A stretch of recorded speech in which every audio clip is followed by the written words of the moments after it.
Hello everyone and welcome to my channel. Today's video is on doodling for beginners. If you are new to my channel, please do subscribe and let's get started. These are the materials required. First, we'll be doing the background for the doodle. So this is watercolor background. Take the plastic bag and on that apply your watercolors. Make sure the color is flowy, not very much watery.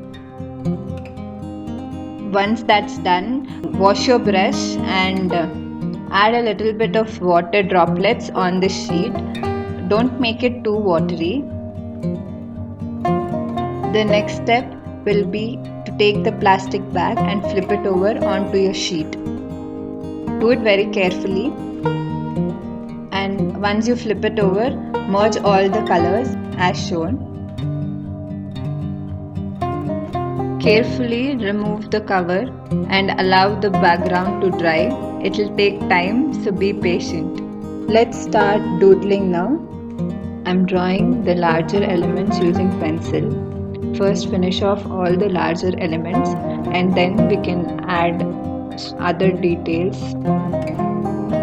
I have chosen a slice of orange as my larger element. You can choose any flower, a leaf, anything can be your larger element.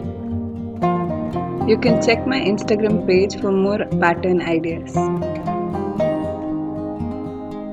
Once my larger element is done, I'll be drawing the next smaller element, which is leaf.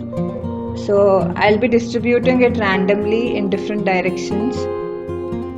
Trace the lines of pencil using a fine liner.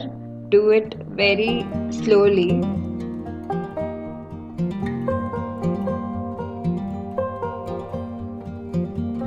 Here is a closer view of another fruit slice.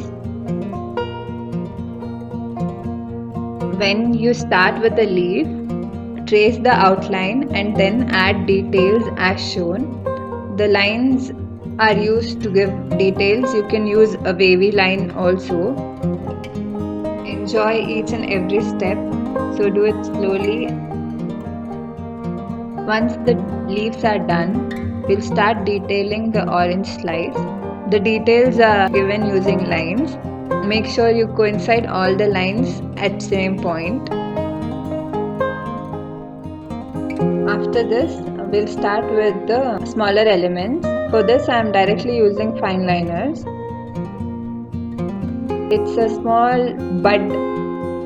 You can use any other pattern, a small leaf pattern. Wherever you see a lot of space empty, you can add this pattern. Similar manner, I'm using a sparkle pen and adding few stars very randomly. I can still see a little bit of empty space here and there. So I'll be adding one more pattern at few places. And your watercolor doodle is ready now. You can do it using any other pattern or shape. Thanks for watching the video.